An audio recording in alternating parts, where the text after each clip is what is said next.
What's up? Prince Sports here. Want to talk to you about sport franchises, some of the worst sport franchises in history. Well, not history, but let's just go over the last decade of bad franchises, screw ups, basically. And I want to start off with the Detroit Pistons, okay? Outside of 2004, that's the last time they really been relevant because they won the chip back in that time. But then it was decent for a couple years after that. But after that, they haven't made the playoffs in almost a decade. They've been a mess up of a franchise. They got Blake Griffin in 2018 season, and they hope to expire some good old Detroit basketball. But I don't see that team coming back to the glory days no time soon.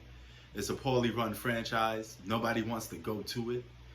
You kind of almost got to, it's almost kind of dump site of the NBA. You got to just get traded there based off just doing bad,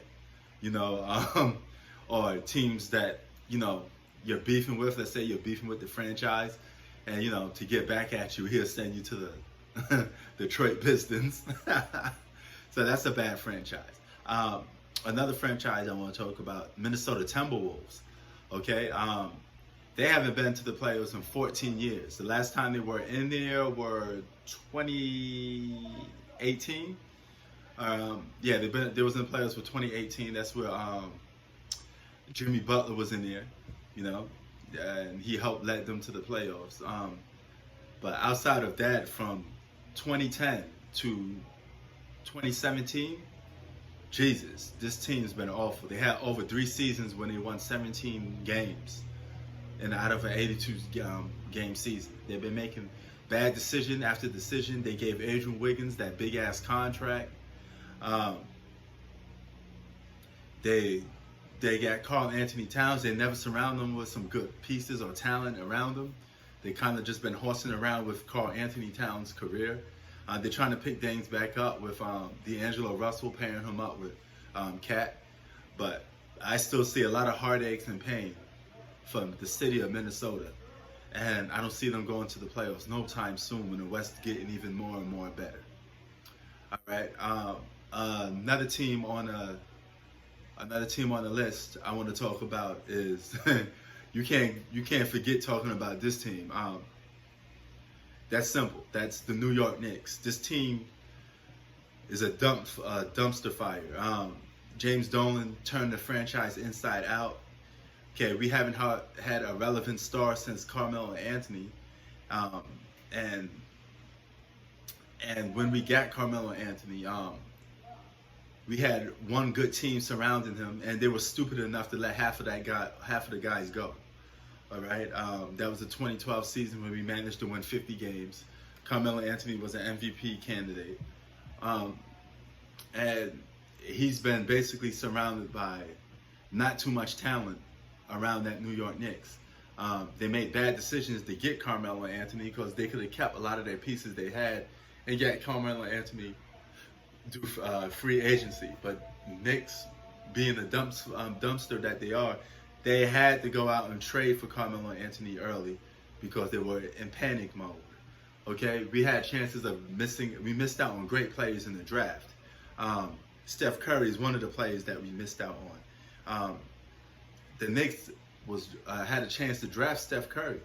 They had a chance to get Steph Curry, and they passed up on him. That's bad GM, poor decision making in the draft. Not enough luck in the draft. And when we got a good piece in Porzingis,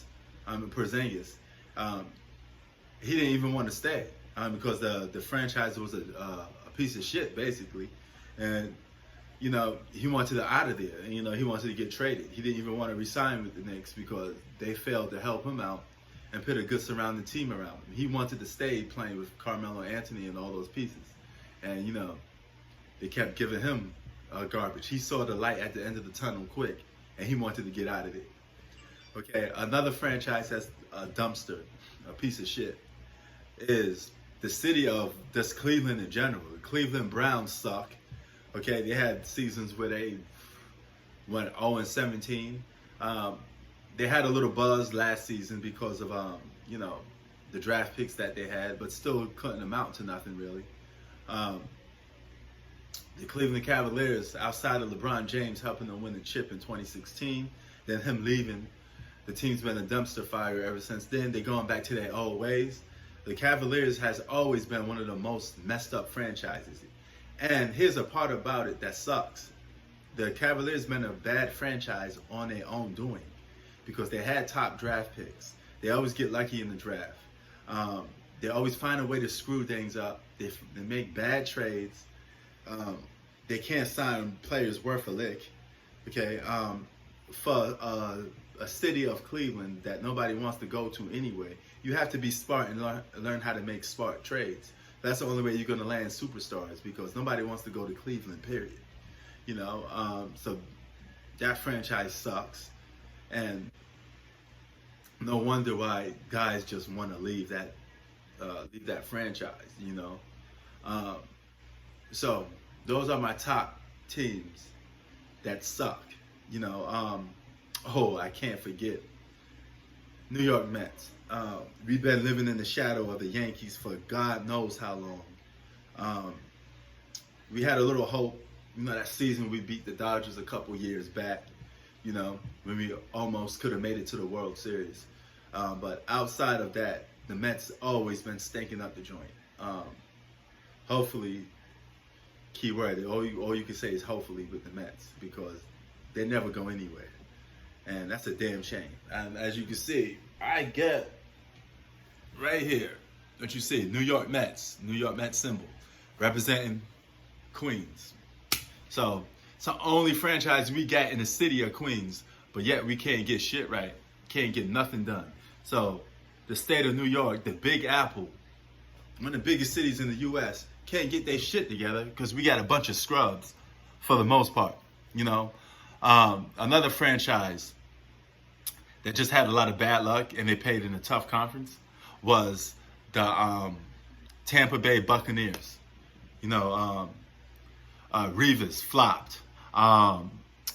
Josh Freeman flopped. You know, they had a lot of good players, but for some reason, one way or the other, those players on that team end up having a bad careers on that franchise, and they end up flopping. So those are the worst franchises in sports right now. And I did it from a time span from the 2010 to 2019, because we're entering a new decade. The beginning of a new decade is 2020. So, but you could definitely put the Cavaliers as number one on that list for worst franchises starting the new decade off, because they're going to be suck for pretty much the whole damn decade. Peace.